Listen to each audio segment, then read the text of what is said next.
حتی ابلغ مجمع البحرین و امضی حقبہ. اب یہاں پر یہ بات کی کہ موسیٰ علیہ السلام جب آگے چلے گئے کہ بھئی آؤ، نوجوان کو کہا کہ ہم چلتے ہی رہیں گے جہاں تک کہ ہم وہ دریا جو دو مل رہے ہوتے ہیں، دو سمندر مل رہے ہوتے ہیں، وہاں تک یا پھر زمانہ ہم چلتے ہی رہیں. فلما بلغا مجمع بینہما نسی حوتہما. جب وہ اس جگہ پر پہنچ گئے تو اپنی جو مچھلی تھی اس کو بھول گئے. لہذا جب اس کو بھلا دیا، فاتخذ سبیلہ فی البحر سربا، وہ اس مچھلی نے اپنا راستہ پکڑا اور دوڑتی وہ سمندر کے اندر چلی گئی. فلما جاوزا، جب دونوں وہاں سے آگے چلے گئے، قال لفتاه، پھر موسیٰ علیہ السلام نے اب اس نوجوان کو کہا آتنا غداءنا لقد لقینا من سفرنا ھذا نصبا، کہ بھئی جاؤ اپنا راستہ لے آؤ، کھانا لے آؤ، کچھ کھا پی لیتے ہیں، اس سفر نے تو بہت تھکا دیا، ہم بڑے تھک گئے. قال ارایت اذ اوینا الی الصخرہ. اب یہاں پر بتا رہے ہیں کہ وہ کہنے لگے کہ تم نے دیکھا تھا جب جگہ لی تھی پہاڑی کی طرف، یعنی جب آپ آرام فرما رہے تھے. ہاں بالکل آرام کیا تھا وہاں پر. کہا کہ فإنی نسیت الحوت، میں وہاں پر مچھلی والی بات بتانا. وما انسانی ہو الا شیطان، کہ یہ نہیں بلائی گئی ہمیں مگر یہ نہیں بلائی تھی اس کو مگر شیطان نے بلا دیا تھا کہ تمہیں ذکر کر، میں آپ کو اس کا ذکر کروں، لہذا میں بھول گیا اس وقت بتانا تھا. تو واتخذ سبیلہ فی البحر، عجب عجیب طریقے سے وہ سمندر کے اندر اس نے راستہ بنا لیا تھا. قال ذلک ما كنا نبغي، حضرت موسیٰ علیہ السلام نے کہا یہی تو وہ جگہ تھی جس کی ہم تلاش کر رہے تھے، تم سے بھول گئی. تو قال ذلك ما كنا نبغي فرتد على آثارهما قصصا، پھر لہذا وہ دونوں اسی راستے پر واپس لوٹتے رہے کہ چلو واپس چلتے ہیں، جو منزل تھی وہ تو ہم پیچھے چھوڑ آئے ہیں. اور جب انسان کی منزل کی طرف چل رہا ہوتا ہے تو پھر تھکاوٹ اتنی محسوس نہیں ہوتی. دنیا کے جس سفر میں بھی جتنی منزل مضبوط واضح ہوگی تو آپ کے سفر کی تھکاوٹیں آپ سے دور ہوتی جائیں گی. جتنی واضح کم واضح ہوگی، جتنا شوق کم ہوگا تو سفر کی مشقت اور تھکاوٹیں محسوس ہوتی ہیں. موسیٰ علیہ السلام چل رہے تھے تو چل رہے تھے، جب سفر منزل پیچھے رہ گئی تو لہذا تھکاوٹ بھی زیادہ محسوس ہونے لگی. بہرحال فرمایا کہ فوجد عبد من عبادنا، بہت سارے ہمارے بندے ہیں، ان میں سے ایک بندے سے ملاقات ہوگی. عبد من عبادنا، وہ بہت سارے بندے ہیں، اللہ جانے کتنے. عبادنا، ایک بندے سے ہمارے ملاقات ہوتی ہے اور فرما رہے کہ آتیناہ رحمتا من عندنا، ہم نے ان کو اپنی طرف سے رحمت عطا کی تھی. وعلمناہ من لدنا علما، اور ہم نے اپنی طرف سے ان کو علم عطا کیا تھا. اسے وہ باعث من لدنا کہنے کی وجہ سے بعض حضرات اس کو علم لدنی بھی کہا جاتا ہے کہ وہ علم لدنی تھا. بہرحال اللہ تعالیٰ نے اپنی طرف سے موسیٰ علیہ السلام کو، حضرت خضر علیہ السلام کو علم عطا فرمایا تھا. اب جب اللہ تعالیٰ فرما رہے کہ ہمارے بندوں میں سے ایک تھا جس کو ہم نے رحمت عطا کی تھی اور ہم نے ان کو اپنی طرف سے ایک علم عطا کیا تھا. قال له موسیٰ هل اتبعک علی ان تعلمنی مما علمت رشدا. اب موسیٰ علیہ السلام تو انبیاء تو ظاہری بات ہے کہ علم کے طلبگار ہوتے ہیں، معرفت کے طلبگار ہوتے ہیں. تو موسیٰ علیہ السلام کو اس طرف بھیجا تو موسیٰ علیہ السلام نے ان سے عرض کی، ان سے ریکویسٹ کی کہ جناب نوازش فرمائے کہ ہم آپ کے ساتھ چلیں، اور مقصد کیا ہے کہ ان تعلمنی مما علمت رشدا، کہ جو علم اللہ تبارک و تعالیٰ نے آپ کو عطا کیا ہے، جو آپ کو سمجھایا ہے، وہ علم آپ ہمیں بھی سکھا دیں، ہمیں بھی بتا دیں. قال انک لن تستطیع معی صبرا، انہوں نے خضر علیہ السلام نے فرمایا کہ آپ ہمارے ساتھ نہیں رہ سکیں گے، آپ صبر نہیں کر سکیں گے، تو لہذا آپ اس کی ہرگز طاقت نہیں رکھیں گے صبر کی.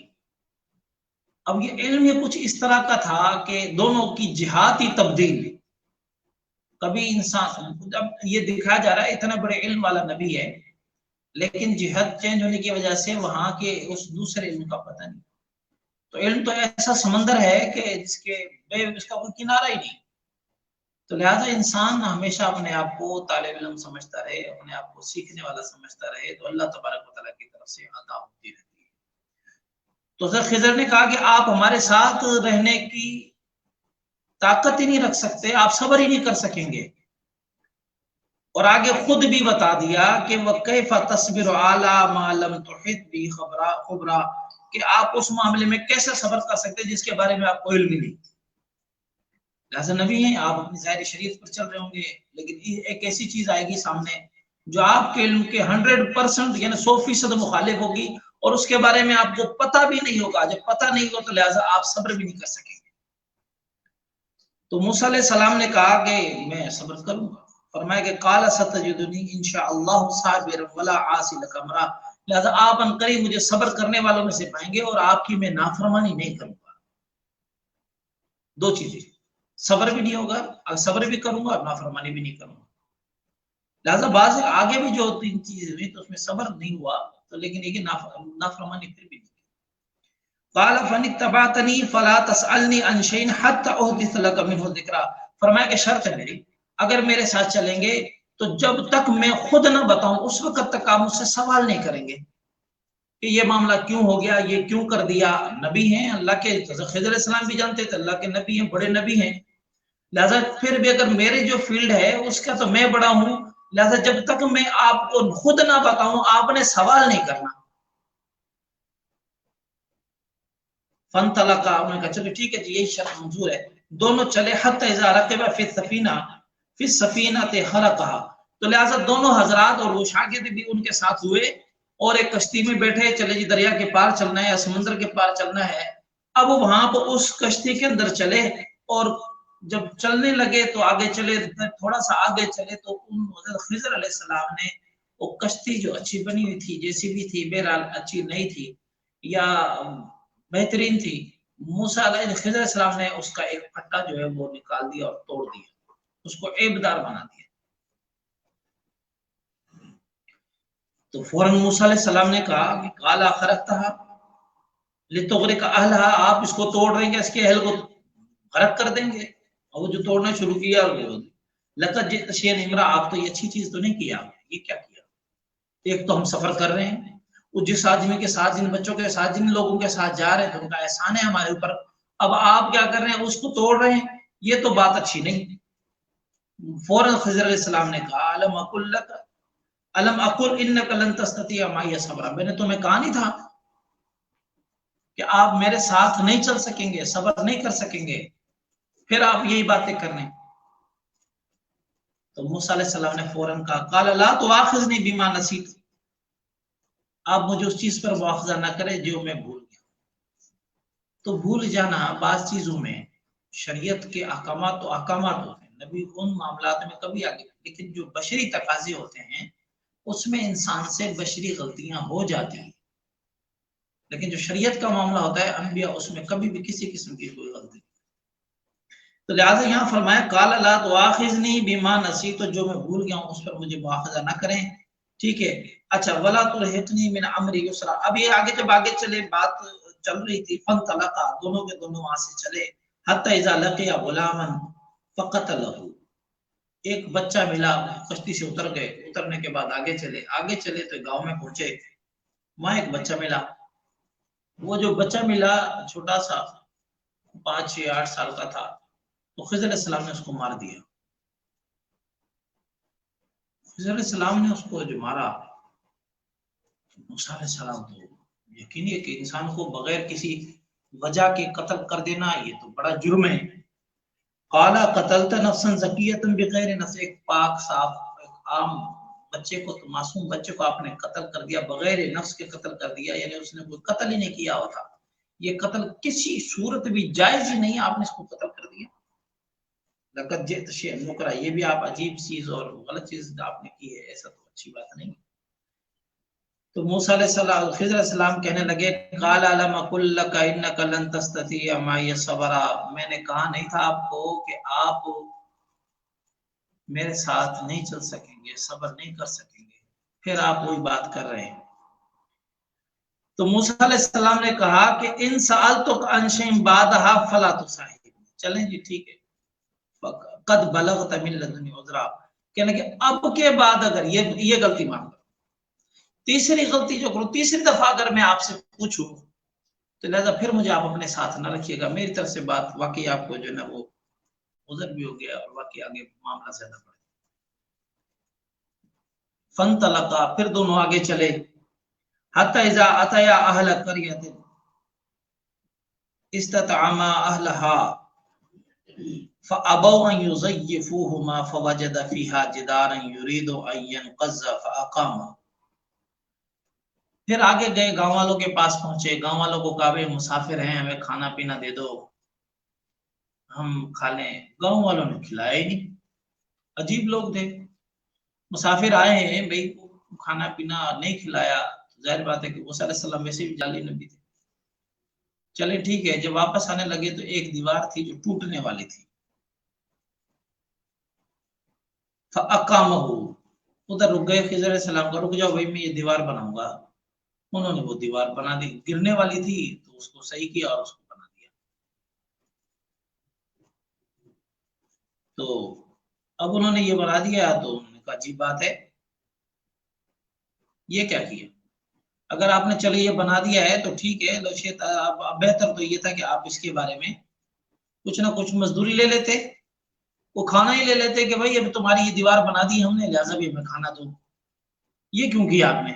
ایک تو انہوں نے کھانا نہیں دیا، ٹوٹی دیواروں کی بنا دی، اور پھر بنانے کے بعد ان سے کچھ کھانے پینے کے لیے بھی نہیں لے رہے. تو خضر علیہ السلام کہنے لگے قال ھذا فراق بینی و بین، یہ بس اب معاملہ ختم ہو گیا، اب آپ کے اور میرے درمیان جدائی، لہٰذا آپ صبر نہیں کر سکے. تو میں نے کہا تھا کہ اس وقت تک صبر کرنا جب تک میں نہ بتاؤں، لہٰذا اب بات ختم ہو گئی، معاملہ ختم ہو گیا، اب آپ نے واپس جانا ہے. ہاں، جو یہ 3 باتیں ہوئی ہیں میں ان کے بارے میں آپ کو بتاؤں. فرمایا کہ سأنبئک بتاویل ما لم تستطع علیہ صبرا، میں ان کی تعویل بتاتا ہوں جن کے بارے میں آپ صبر نہیں کر رہے تھے. اما السفینہ، تو جو کشتی میں ہم بیٹھے تھے اور بیٹھنے کے بعد میں نے اس کشتی کا پھٹا توڑ دیا تھا. آپ نے کہا کہ کیوں توڑ دیا؟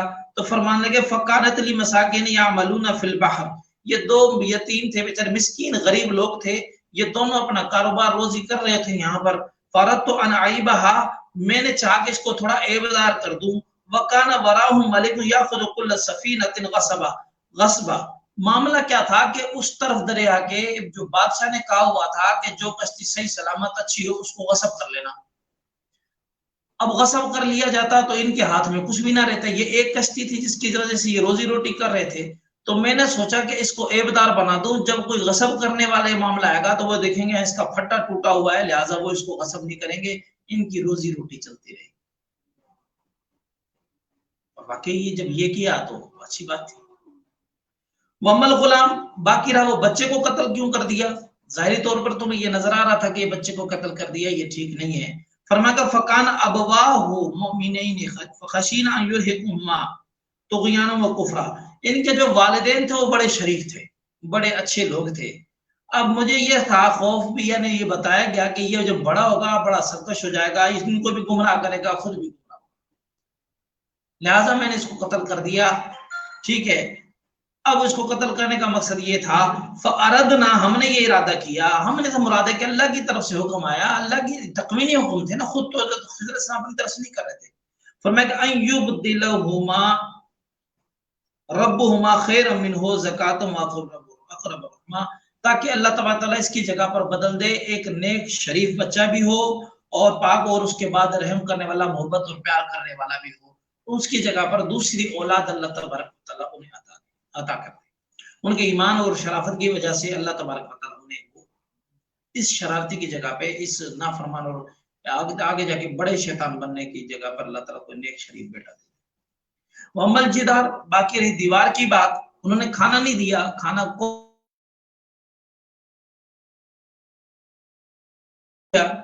لیکن یہ کہ فکان علی غلامین یتیمین، تو یہ تھا یہ دو بچے تھے، یتیم تھے مدینہ کے اندر، اس شہر کے اندر 2 یتیم بچے تھے، ان کے لیے تھی یہ دیوار. تھا کیا؟ تھے بھی یتیم، اس علاقے کے تھے. وکانا تحتہ کنز لہما، ان دونوں کے لیے ان کے والد نے اس کے نیچے خزانہ دبایا ہوا تھا. اور یہ تھا کہ جب یہ بڑے ہو جائیں گے اس وقت تک یہ دیوار ہوگی، پھر یہ بوسیدہ ہو جائے گی، پھر یہ بنانے کی کوشش کریں گے تو وہ وہاں سے اس کو کھودیں گے، جب کھودیں گے تو خزانہ نکل آئے گا، ان کا گزارا ہو جائے گا. تو وکان ابوہما صالحا، ان دونوں کا والد جو تھا وہ بڑا نیک صالح تھا. فاراد ربک، اب یہاں پر اور تھوڑا واضح کر کے بتا دیا کہ اپنی طرف سے کوئی چیزیں نہیں کی جا رہی، تو تمہارے رب نے ہی یہ ارادہ کیا ان یبلغا اشدہما، کہ یہ دونوں پہنچ جائے اپنی جوانی کو، ویستخرجا کنزہما، اور اپنے خزانے کو نکال لیں. رحمت من ربک، یہ تمہارے رب کی طرف سے یہ رحمت تھی۔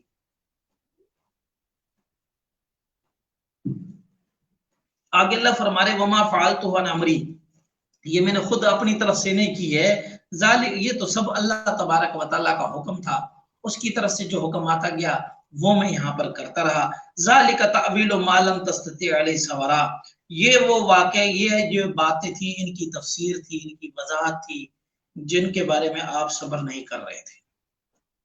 تو یہ واقعہ ذکر کرنے کے بعد کے لیے میں بہت ساری نصیحتیں، ایک نصیحت تو یہ کہ انسان جو بھی جتنا علم والا بھی ہو جائے اللہ کے ہاں اور بہت سے عبدم من عبادنا، اللہ نے یہاں پر تعبیر اختیار کی ہے کہ ہم نے موسیٰ علیہ السلام کو کہا جاؤ ملاقات کرو، ایک علم والا ہے، وہ بھی بہت سارے بندوں میں سے، عبدن ایک بندہ ہے بہت سارے بندوں میں سے، فی الحال ایک سے ملاقات ہم کروا رہے ہیں۔ تو اللہ تبارک و تعالیٰ کے علم بے پناہ ہیں، لہٰذا اللہ نے کس کس کو کیا کیا علم دیے ہیں وہی ان رازوں کو جان رہا ہوتا ہے۔ لہٰذا انسان جب بھی جتنا بھی علم آ جائے پھر بھی اللہ تبارک و تعالیٰ کے سامنے عاجزی انکساری کرتا رہے، سیکھنے کی کوشش کرتا رہے، اور اگر بیچ میں کوئی غلطیاں بھی ہو رہی ہوں تو اس میں بھی انسان اس پر یہ نہیں کہ آدمی ہٹ درمی کر کے کھڑا ہو جائے، اس پر آدمی معذرت کر لے اور آگے سیکھنے کی کوشش کرے۔ تو سارا کا سارا علم کسی کے پاس بھی نہیں۔ تو یہاں پر بتانے کا مقصد یہ تھا۔ دوسرا بتانے کا مقصد یہ تھا کہ بھئی بچے کو قتل کر دیا، یہ کر دیا، اب یہ ظاہری بات ہے جس کی بھی موت آ رہی ہوتی ہے اللہ کے حکم سے آ رہی ہوتی ہے۔ ویسے اللہ تبارک و تعالیٰ فرشتے کو بھیج رہے ہوتے ہیں، یہاں پر حضرت خضر علیہ السلام کے ذمہ یہ لگا دیا، تو لہٰذا یہ نہیں کہ انہوں نے قتل کیا، اللہ کا حکم ہوا، اللہ کی ڈیوٹی پوری کی ہے۔ تو لہٰذا اللہ ہی جانتے ہیں کس وقت جو کام ہو رہا ہوتا ہے وہ صحیح ہے یا غلط ہے۔ ہم اپنے طور پر دیکھتے ہیں کوئی چیز ہمیں نظر آتی ہے یار یہ غلط ہو گئی، یہ کیوں ہو گیا، اور وہ اللہ جانتا ہے کہ اس کے ابھی کرنے میں یا تو جس کے ساتھ ہوا ہے اس کا کتنا فائدہ ہے یا اس کے متعلقین کا کتنا فائدہ ہے۔ وہ نابالغ بچہ چلا گیا، لہٰذا اللہ نے اس کے لیے عافیت کے راستے کھول دیے، والدین کے لیے اللہ نے دوسرا بیٹے کا انتظام کر دیا۔ بعض مرتبہ انسان جا رہا ہوتا ہے کہیں پر گاڑی پنچر ہو جاتی ہے، او ہو یہ کیا ہو گیا، اس کے اچھے کام کے لیے جا رہا تھا وہ نہیں ہوا، اب یہ اللہ ہی بہتر جانتے ہیں کہ ابھی گاڑی پنچر ہو گئی تو یہ جو آدھا گھنٹہ یہاں پر رک جائے گا، آگے کوئی ایکسیڈنٹ ہونا تھا، اللہ تعالیٰ نے اس چیز کو بچانا۔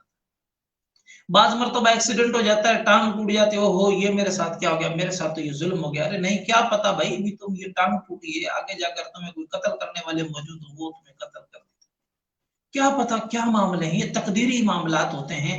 لہٰذا جو کچھ ہو رہا ہوتا ہے انسان کے ساتھ وہ کرنے والا کون ہے؟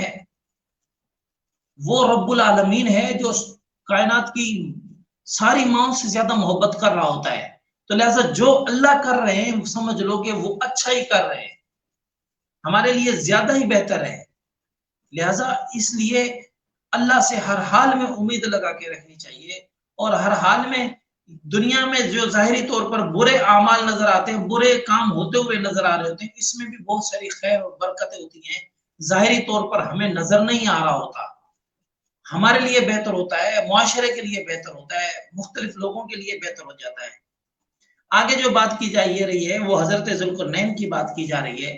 آپ کو پتہ ہے سورت کے ابتدا میں جو بات کی کہ حضور صلی اللہ علیہ وسلم سے سوالات کیے گئے تھے، 3 سوالات مشرکین نے کیے تھے، ان میں سے ایک اصحاب کہف کا واقعہ، کیا اصحاب کہف کون تھے، ان کے بارے میں آپ بتائیں، آپ بڑے نبی ہیں، آپ کہتے ہیں کہ مجھے اللہ کی طرف سے وحی آتی ہے، تو کچھ باتیں ان لوگوں نے بھی سنی ہوئی تھی، کچھ دوسرے کوئی یہودی یا عالم یا کوئی عیسائی کو آنا جانے والا تھا یا ان سے کسی کے تعلقات، انہوں نے کہا جی ان سے پوچھیں کہ اگر یہ سچے نبی ہیں تو ان کے بارے میں بتائیں یہ کون سی باتیں ہیں۔ تو لہٰذا یہ روح کے بارے میں پوچھا گیا، ذوالقرنین کے بارے میں پوچھا گیا، اور اصحاب کہف کا ان کا پہلے ذکر کر دیا گیا، لہٰذا اصحاب ذوالقرنین کے بارے میں ذکر کیا جا رہا ہے۔ ذوالقرنین ایک بہت بڑے نیک دل بادشاہ تھے، اور اللہ تعالیٰ نے ان کو بہت زیادہ طاقت اور قوت عطا فرمائی تھی، یعنی بہت زیادہ حکومت عطا فرمائی، 3 بڑے انہوں نے سفر کیے، انہوں نے مشرق کی طرف بھی سفر کیا، مغرب کی طرف بھی سفر کیا، جنوب کے لیے شمال کے لیے آتا ہے کہ اس کی طرف بھی 3 بڑے سفر کیے، اور انہوں نے سفر کرنے کے بعد وہاں پر پھر جو واقعات آئے یہاں پر ان کو تھوڑا سا ذکر کیا گیا۔ تو جب یہ واقعہ ذکر کیے گئے ہیں، بعض روایت میں کسی کے لیے وہ سکندر اعظم کے لیے کہا جاتا ہے، لیکن وہ بات تو ٹھیک نہیں، وہ اتنا نیک صالح فرما بردار بھی نہیں تھا، اور نہ اس نے بس ایک تھوڑا سا علاقہ یہاں سے اس نے فتح کیا سندھ کے اندر آ کے، یعنی ہندوستان کے اندر آ کے اس نے شکست کھائی، پھر آگے بیمار ہو گیا اور یہاں مکران کے قریب ہی اس کا انتقال ہو گیا۔ لیکن یہ بڑے بادشاہ تھے، کامیاب بھی رہے، نیک صالح بھی تھے۔ تو بعض روایت میں جو زیادہ غالب جو مورخین ہیں ان کے بارے میں آتا ہے کہ ایران کے ایک سائرس نام کے ایک بادشاہ تھے، ان کے بارے میں آتا ہے انہوں نے جب وہاں بابل کو بھی، روموں کو بھی فتح کیا تھا، اور پھر وہاں پر جو فلسطینیوں کو یعنی یہودیوں کو اس نے تہو بالا کیا تھا، ان کو بڑی سزائیں دی تھی، پھر اپنے پاس لے گیا تھا اور ان کو قید کر دیا تھا، تو اس نے سائرس نے آ کر ان کو شکست دی، اس کو بادشاہ کو، اور ان یہودیوں کو دوبارہ ان کے فلسطین میں جا کر بسایا۔ تو اس کے بارے میں آتا ہے کہ بھئی یہ باقی حقیقتیں تو اللہ تبارک و تعالیٰ ہی جانتے ہیں۔ یہ نبی کے بارے میں کہ نبی تھے، اس بارے میں کوئی بات یقینی طور پر نہیں کی جاتی کہ یہ کوئی نبی ہو، اگر نبی ہوتے تو ڈائریکٹ ان کی طرف وحی کی جاتی۔ اب ان کے دور میں کون سے نبی تھے جن کے واسطے سے ان کو بتائی گئی باتیں وہ اللہ جانتے ہیں، یہاں پر کوئی نہ روایت میں احادیث کے اندر اس کا کوئی ذخیرہ موجود ہے کہ کسی نبی کا ذکر ہو۔ تو یہاں پر بتایا گیا ہے ذوالقرنین کے بارے میں، یسألونک عن ذوالقرنین، آپ سے ذوالقرنین کے بارے میں پوچھتے ہیں، قل آپ ان کو کہہ دیجئے سأتلو علیکم منہ ذکرا، میں ان کے بارے میں تمہیں بتاؤں گا۔ انا مکننا لہ فی الارض واتینہ من کل شیء سببا، ہم نے ان کو بادشاہت عطا فرمائی اس دنیا کے اندر اور ان کو بہت سارے اسباب عطا کیے تھے۔ فاتبع سببا، پھر وہ ایک رستے پر چلا، حتی اذا بلغ مغرب الشمس، مغرب کی طرف چلا اور وہ مغرب کے آخر تک وہاں پر پہنچ گیا۔ وجد تغرب فی عین حمیۃ، وہاں کے ایسی جگہ پہنچا جہاں پر ایک روشن گرم چشمے کے اندر ڈوب رہا ہوتا ہے۔ یہ ایک عبارت ذکر کی گئی ہے کہ وہ مغرب کے آخر تک گیا جہاں پر ایک سمندر تھا، سمندر کے جب اتر رہا ہوتا ہے تو وہ ایک اشارہ بھی ہو رہا ہوتا ہے وہاں سے کہ بھی وہ پانی کی طرح اس میں لہر آ رہی ہوتی ہے، گرم چیز کی طرح محسوس ہوتا ہے۔ تو وہاں پر یہ مقصد بتانے کا یہ نہیں کہ وہ گرم چشمے کے اندر ہو رہا ہوتا ہے، بعض دفعہ اشارہ تبھی جو ظاہری نظر سے جو چیز نظر آتی ہے وہ دکھا کر بھی وہ بھی بتایا جا رہا ہوتا ہے۔ ڈیپلی انسان ان چیزوں کو سمجھ نہیں پاتا، وہ جو آج انسان کی جو عقل ہے اس وقت وہ عقلیں نہیں تھی۔ آج جو بتایا جائے کہ جی اصل میں سورج جو ہے اس ایک الگ سیارہ ہے، یہاں سے کروڑوں میل جو ہے وہ دور ہے، اور پھر وہ وہاں پر غروب نہیں ہو رہا ہوتا، اصل میں نظر آ رہا ہوتا ہے کہ وہ غروب ہو رہا ہے، ورنہ وہ سارا چل رہا ہوتا ہے۔ یہاں پر انسان سے اللہ تبارک و تعالیٰ جو گفتگو فرما رہے تھے عموماً اس وقت کے دور کے لوگوں کی عقل کے مطابق بتاتے ہیں، جو کبھی بھی غلط بھی نہیں ہو رہی ہوتی، اور وہ لوگوں کو سمجھانے کے اعتبار سے وہ اس بصیرت کو جتنی ان کے اندر بصیرت ہے، جتنی ان کے اندر سمجھ ہے، وہ بات کو سمجھ لیں۔ تو مکے کے جو لوگ تھے، جو سادے قسم کے لوگ تھے، ان کو سمجھانے کے لیے یہ آسان تعبیر اختیار کی گئی کہ وہ ایک گرم چشمے کے اندر وہ غروب ہو رہا تھا۔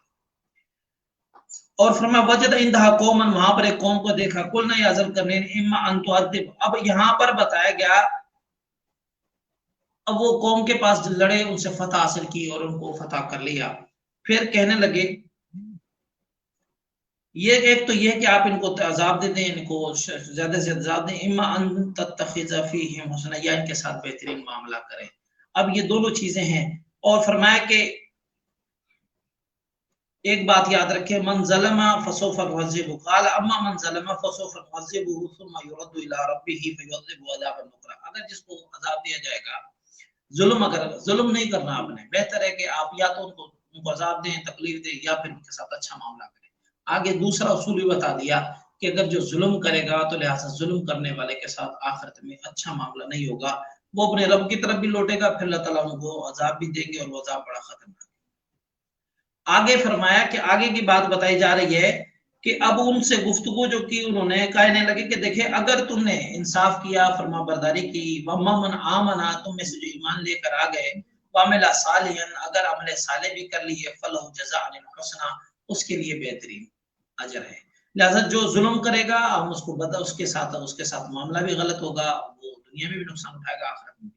جو ایمان لے کر آ جائے گا، اطاعت اور فرما برداری کرے گا، اس کے ساتھ فَسَنَقُولُ لَهُ مِنْ أَمْرِنَا يُسْرًا، آگے ثم اتبع سببا، پھر وہ ایک دوسرے راستے میں چلے، حتی اذا بلغ مطلع الشمس، سورج کے طلوع مشرق کی طرف، ہماری طرف اس طرف آئے، وجدها تطلع على قوم، ایسی جگہ پر پہنچے، وہ ایسی قوم کے اوپر کہ جہاں ان کے درمیان کوئی پردہ نہیں تھا، یعنی بہت ہی شدید گرمی کا معامل بھی تھا، اور اس طریقے سے ایک حالت تھی۔ اور فرمایا قد احطنا بما لدیہ خبرا، تو وہاں پر جو ساری باتیں ذکر کی ہیں اور اس کے بعد ہم نے بما لدیہ جو وہاں سے خبریں وغیرہ ملی، جو باتیں ملی ان کے بارے میں احاطہ کیا. ثم اتبع سببا حتى اذا بلغ، اب وہ آگے اس رستے پہ چلے حتى اذا بلغ بین السدین، دو پہاڑ سمجھ لیں یا رستے تھا ایک کہ وہاں پر جسے ہم کہہ دیں وادی بھی کہہ سکتے ہیں، اور دو پہاڑوں کے درمیان ایک ویلی کی طرح کی چیز تھی. وجد من دونہما قوما، وہ اس کے پرلی طرف ایک قوم کو دیکھا. اب ان کی گفتگو وہ سمجھ نہیں پا رہے تھے. کہنے لگے، اب آگے کہنے لگے وہ خود لوگ کہنے لگے یا ذوالقرنین ان یاجوج و ماجوج مفسدون فی الارض فهل نجعل لك خرجا على ان تجعل بیننا وبینہم صدا.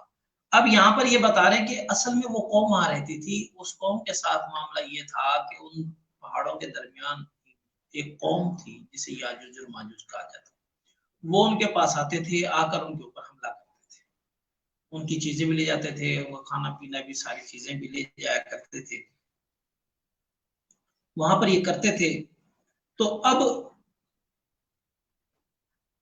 خضر علیہ السلام نے ان کے لیے کہا کہ بھئی دیکھو، اب انہوں نے کہا کہ جی ہم آپ کو خراج وغیرہ بھی دے دیتے ہیں، ساری چیزیں جو آپ لے لیں ہم سے، جس طرح بھی آپ کہیں، لیکن یہ کہ بھئی آپ جو ہے ہمارے اور ان کے درمیان کوئی ایک ڈھال بنا دیں، یعنی کچھ ایک دیوار بنا دیں تاکہ ہم اس سے بچ جائیں.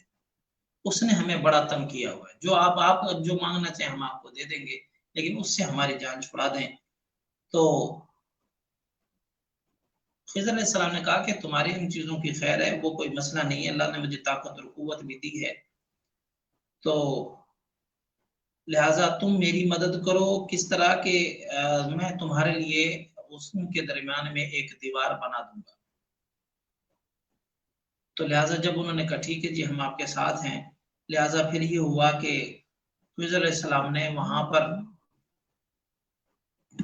تانبے یا لوہے کے ذریعے یا شیشے کے ذریعے، بہرحال جیسی بھی تھی، ایک ان کو دیوار بنا کر دی.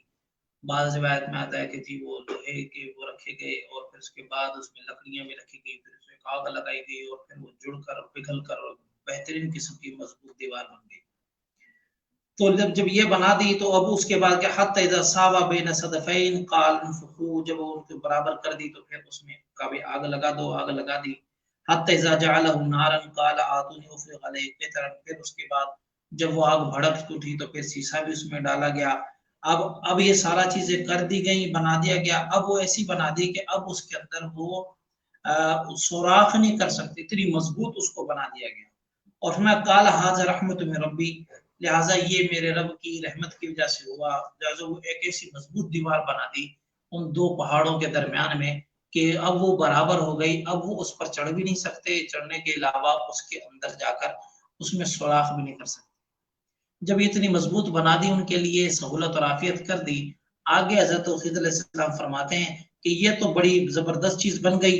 اب یہ فمستطاعوا ان یظہروہ، نہ اس پر وہ چڑھ سکتے ہیں، ومستطاعوا نقبا لہو نقبا، نہ اس کے اندر وہ سوراخ کر سکتے، دونوں کام نہیں ہو سکتے.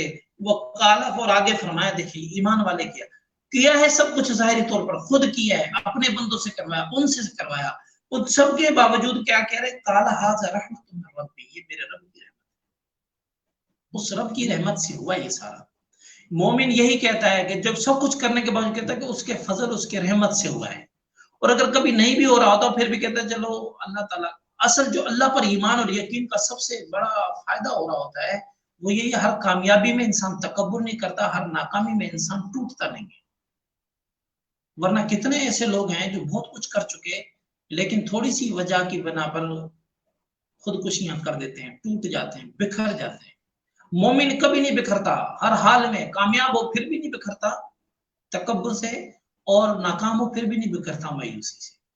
تو فرمایا کہ یہ میرے رب کی رحمت کی وجہ سے تھا.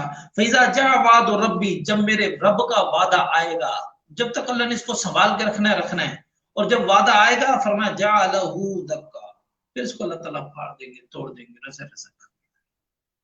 وَكَانَ وَعْدُ رَبِّي حَقًّا، اور میرے رب کا وعدہ حق ہے. ایک وقت یہ آئے گا کہ یہ ٹوٹ جائے گی. اور لہٰذا حدیث میں بھی آتا ہے کہ ایک وقت ایسا آئے گا کہ جب اللہ تبارک و تعالیٰ ان کو یاجوج اور ماجوج کو کھول دیں گے، اور وہ جب کھل جائیں گے تو پھر پوری دنیا کے اندر آئیں گے، پھر بعض جگہ کھانا پینا سب کچھ لے جائیں گے، اب وہ سارے اسباب یہاں پر اسی طرح لوٹ مچا دیں گے، پھر ایک وقت آئے گا، پھر اللہ تبارک و تعالیٰ کی طرف سے ان کے اندر ایک وبا پھوٹے گی تعاون کی، اور وہ سارے کے سارے مر جائیں گے، بے شمار ہوں گے، لہذا وہ بے شمار ہوں گے، اور وہ سارے کے سارے اس طرح پھر جب وہ وبا پھوٹے گی تو سارے مر جائیں گے، پھر آئے گا ایک تیز آندھی طوفان، بارش آئے گی، ساروں کو بہا کر دنیا کو پا کر کے سمندر کے اندر وہ لے جائے گی۔ لہٰذا یہ ساری باتیں جو ہیں واقعات حضرت خضر علیہ السلام کا اور حضرت ذوالقرنین کا، یہ سارے حضور صلی اللہ علیہ وسلم نے جب یہ بتایا ان کو، اب آگے اللہ تبارک و تعالی مومنین کے بارے میں بھی بتا رہے ہیں، تو اللہ تعالیٰ کہتے ہیں ان الذین آمنوا وعملوا الصالحات کانت لهم جنات الفردوس نزلا، کہ جو لوگ ایمان لے کر آئیں گے، عمل صالح کریں گے، ان کے لیے جنت الفردوس میں رہنے کی جگہ ہیں، خالدین فیہا لا یبغون عنہا حولا، وہاں پر رہیں گے، ٹھیک ہے، اور وہاں کسی قسم کی کوئی ان کو پریشانی بھی نہیں ہوگی، سکون سے رہیں گے۔ آگے اللہ تبارک و تعالیٰ فرما رہے ہیں لو کان البحر مدادا لکلمات ربی، اللہ کی ذات کی بڑائی اور عظمت بیان فرما رہے ہیں کہ لو کان البحر مدادا، اگر آپ یہ سارے کے سارے سمندروں کو سیاہی بھی بنا لیں لکلمات ربی، اللہ کی تعریف اور عظمت اور بڑائی کو لکھنے کے لیے، لنفد البحر قبل ان تنفد کلمات ربی، یہ سارے کے سارے سمندر اللہ کی سیاہی بنا لو اور لکھنے لگ جاؤ تو یہ سمندر ختم ہو جائیں گے، اللہ کی بڑائی ختم نہیں۔ اب اندازہ لگانا جس رب کی اتنی بڑائیاں ہوں، اتنے بڑے بڑے کارنامے کہ ہم لکھنا چاہیں تو لکھ نہ سکیں، سمندر کی سیاہیاں ختم ہو جائیں، اور بعض جگہ تھا کہ بھئی اگر یہ جتنے درخت ہیں ان کی ہم کلمے بنا لیں، کلمے بھی تو اتنی زیادہ چاہیے، پورے سمندروں کو لکھنے کے لیے ہم لیں گے، تو اللہ کی بڑائی لکھنا چاہیں لکھتے رہیں، نہیں فرمایا کہ لنفد البحر، سمندر سارے سوکھ جائیں گے، قبل ان تنفد کلمات ربی، تیرے رب کی کلمات کم نہیں ہوں، ولو جئنا بمثلہ مددا، اگر ان سے اتنے ہی اور بھی اگر لے لیے جائیں تو پھر بھی کچھ نہیں ہو سکتا۔ تو فرمایا کہ اللہ لامحدود، اللہ کی تعریف لامحدود ہے۔ آگے اپنے نبی حضور صلی اللہ علیہ وسلم کو فرما رہے قل، اے نبی ان کو کہہ دیجئے انما انا بشر مثلکم، میں تمہارے جیسا ہی انسان ہوں،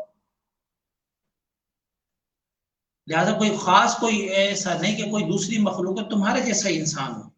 یوں اب یہاں پر بتانے کا مقصد یہ نہیں کہ حضور کی شان کم کی جا رہی ہے، بتانا سمجھایا جا رہا ہے کہ بھئی انسان ہی ہے، اور فرمایا کہ یوحا الیہ، میری طرف وحی کی جاتی ہے، انما الہکم الہ واحد، کہ میں ایک اللہ تبارک و تعالی ہی ایک الہ ہے، وہی خالق ہے، وہی مالک ہے۔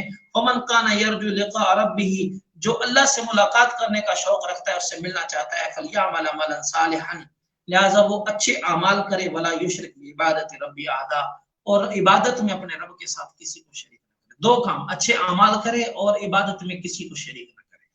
تو یہ حضور کی آخر میں سارے واقعات، ان کو ان کے سوالوں کے جواب دینے کے بعد آخر میں دعوت دی جا رہی ہے، حضور کے بتایا جا رہا ہے کہ حضور بشر ہیں افضل، یہ ایک الگ ہے کہ ان کی طاقت فرمانبرداری، ان کا درجہ مقام کیا ہے، وہ تو ظاہری بات ہے، جنس پتھر ہونے کے اعتبار سے سارے ہی پتھر ہوتے ہیں، رستوں میں روڈوں پر پڑے ہوئے بھی پتھر ہے، مسجد میں لگا ہوا بھی پتھر ہے، اس مسجد میں ہم جوتے پہن کے نہیں جا سکتے، اور خانہ کعبہ کا جس پتھر سے بنا ہوا وہ بھی تو پتھر ہی ہے، ہجر اسود جس کو چومنے کے لیے ہم سعادت حاصل کرنے کے لیے ہم بے چین ہوتے ہیں وہ بھی پتھر ہے، لیکن ہر ایک کے درجے میں فرق ہے۔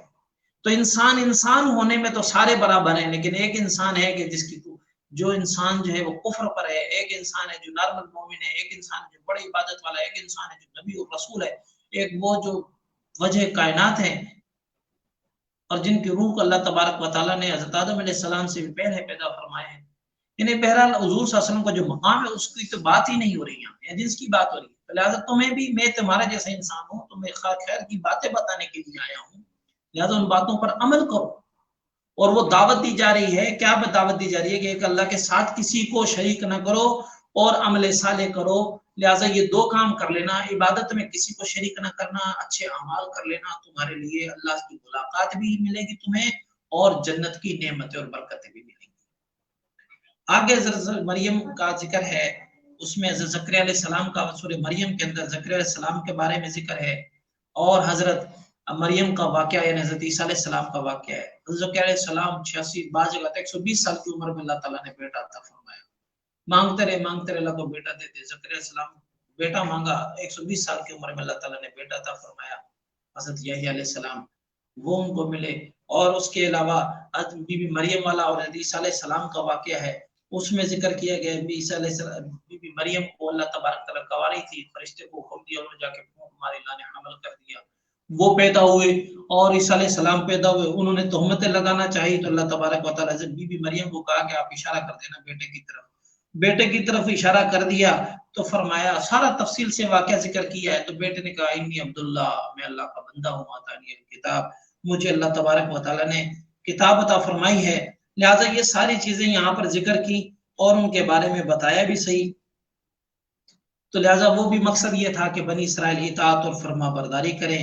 اللہ تبارک و تعالیٰ کے جو بھی وقت کا نبی آتا ہے, جب ان کی اطاعت اور فرما برداری ہوتی ہے تو انسان دنیا میں بھی کامیاب ہو رہے ہوتے ہیں, آخرت میں بھی کامیاب ہو رہے ہوتے ہیں.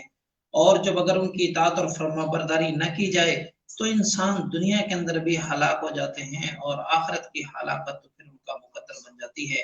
تو لہذا سارے کے اندر مقصد یہ ہے کہ نبی صلی اللہ علیہ وسلم نے یہ بڑے بڑے واقعات بھی بتا کر بتایا کہ دیکھو میرا تعلق اللہ تبارک و تعالیٰ کی ذات سے ہے اور میرا آنے کا مقصد تمہاری اطاعت اور فرما برداری کی طرف تمہیں لے کر آنا ہے, اللہ کی وحدانیت کی طرف لے کر آنا ہے. تو اگلے واقعات کے اندر بھی یہی بتایا گیا ہے کہ نبی کی اطاعت اور فرما برداری کرو اور اس کے احکامات کے اوپر چلو. اگر تم اس کے احکامات پر چلو گے تو دنیا میں بھی کامیاب ہو جاؤ گے, آخرت میں بھی کامیاب ہو جاؤ گے. اللہ تبارک و تعالیٰ مجھے اور آپ کو عمل کرنے کی توفیق عطا فرمائے. آگے انشاءاللہ سورہ طٰہٰ کے بارے میں بھی تھوڑا سا ذکر کیا جائے گا اور سورہ انبیاء کے بارے میں بھی کل انشاءاللہ ذکر ہوگی. اللہ تعالیٰ سے دعا ہے اللہ تعالیٰ مجھے اور آپ کو عمل کرنے کی توفیق عطا فرمائے اور قرآن اور شریعت پر عمل کی توفیق عطا فرمائے. الحمدللہ رب العالمین والعاقبۃ للمتقین والصلاۃ والسلام علی خیر خلقہ محمد وعلی آلہ وصحبہ اجمعین. ربنا ظلمنا انفسنا وان لم تغفر لنا وترحمنا لنكونن من الخاسرین. یا اللہ ہمارے گناہوں کو معاف فرما, کمی کوتاہیوں کو معاف فرما, قرآن کا ذوق اور شوق نصیب فرما. یا اللہ اپنی اطاعت اور حضور صلی اللہ علیہ وسلم کی اطاعت نصیب فرما. یا اللہ قرآن اور حدیث پر عمل کرنے کی توفیق نصیب فرما.